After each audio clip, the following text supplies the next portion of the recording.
Bonjour, donc je vais vous expliquer le diagramme du cycle frigorifique, donc le diagramme pour faire le cycle de Carnot dessus, donc le diagramme du 134. Bon, ça donnera une explication de tous les autres diagrammes. Le seul truc qui changeront, c'est les températures, les pressions, les enthalpies et tout ce qui est lié au diagramme.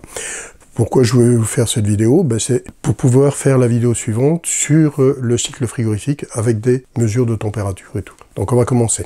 Donc voici notre diagramme. On l'a déjà vu dans le changement d'état, mais je le rappelle ici pour que ça suive avec la vidéo que je vais faire maintenant, enfin les deux vidéos. Je rappelle que la ligne bleue ici, l'isobar, c'est cette ligne-là. Donc c'est une pression constante. J'ai deux barres sur toute la longueur ici, quand on suit cette ligne-là.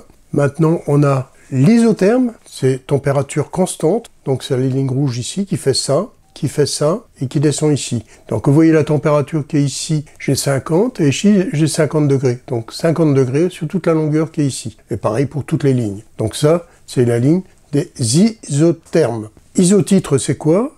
C'est les lignes qui sont ici. Celle-ci, celle-ci, toutes celles-ci. Donc c'est les lignes pour dire, isotitre, le pourcentage liquide-vapeur. Donc ici, par exemple, si je prends la ligne qui est ici, j'ai 70% de liquide pour 30% de vapeur.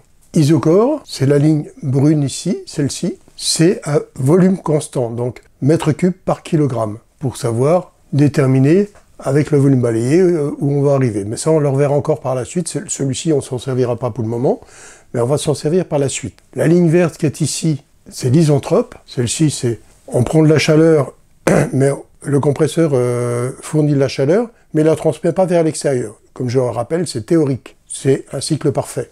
Isenthalpe, c'est les enthalpies qui sont ici, isenthalpe. Donc c'est toutes les lignes qui sont ici, et on les retrouve ici. C'est cette ligne qui est ici, la ligne droite ici. Donc quand on trace une ligne droite comme ça, on arrive et on a des isenthalpes. Donc l'enthalpie, c'est des kilojoules par kilogramme. Donc voici notre diagramme, comment il va être fait. Celui-ci, c'est le 134, ils sont tous pareils. Donc les bulles vont être changeantes, et puis on va avoir les pressions qui vont changer, les enthalpies qui vont changer, les températures qui vont changer en fonction des pressions. Donc chaque gaz aura son propre diagramme, mais ça ressemble à ça. Même pour les CO2, on verra que c'est un tout petit peu différent, mais c'est quasi la même chose. Hein. Ça va? Donc je vous ai cité ça juste avant de vous donner le cours qui suit derrière. Donc, voilà la vidéo terminée. C'est une petite vidéo pour vous rappeler les lignes qui correspondent à notre diagramme. Parce que bon, je vais vous donner le cycle maintenant, je ne vais pas encore reciter toutes les lignes à chaque fois. Donc je vous les cite dans un cours. On a déjà vu ça dans la relation pression-température.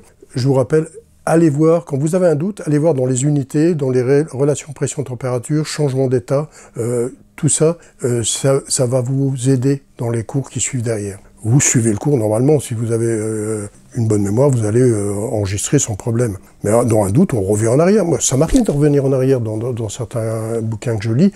J'ai pas bien compris, bon, je reviens en arrière. Faut pas hésiter. Allez, à bientôt.